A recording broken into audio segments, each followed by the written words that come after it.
কথায় আছে যে বিয়ের প্রথম বছর স্বামী বলেন স্ত্রী শোনেন, দ্বিতীয় বছর স্ত্রী বলেন স্বামী শোনেন, আর তৃতীয় বছর উভয়ই বলেন প্রতিবেশীরা শোনেন। স্বামীদের সম্পর্কে স্ত্রীদের ধারণা কেমন? এলাকায় নতুন আগত জনৈকা মহিলার বাড়িতে কিছু প্রতিবেশী ঈদের দিন বেড়াতে এসছেন। শুরু হলো টকশো, কিন্তু আলোচনার বিষয়বস্তু কি? ওই স্বামী।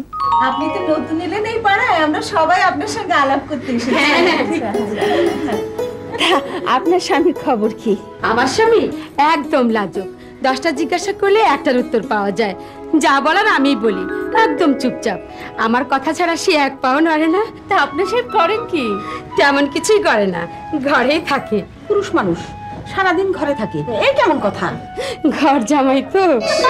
তা আপনার ওনার খবর কি? ওই সারাদিন ছুরি কাছে নিয়েই আছে। বলেন কি? তো আপনার স্বামী করেনটা কি? ডাক্তার, সারাদিন অপারেশন নিয়ে ব্যস্ত। শৈল চিকিৎসক আর কি। তা এই ভাবি তো চুপচাপ কেন, কিছু বলছেন না? আপনার স্বামীর খবর কি? আর বলবেন না, সারাদিন জেরার উপর রাখে।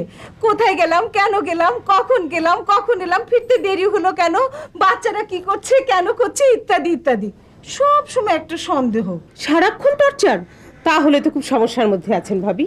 একদিক দিয়ে অবশ্য রক্ষে আছে।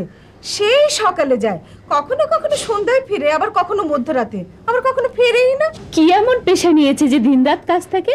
ও পুলিশে আছে। পুলিশের চাকরি করে? হ্যাঁ, কথায় আছে না, মাছের রাজা ইলিশ আর জামাই রাজা পুলিশ।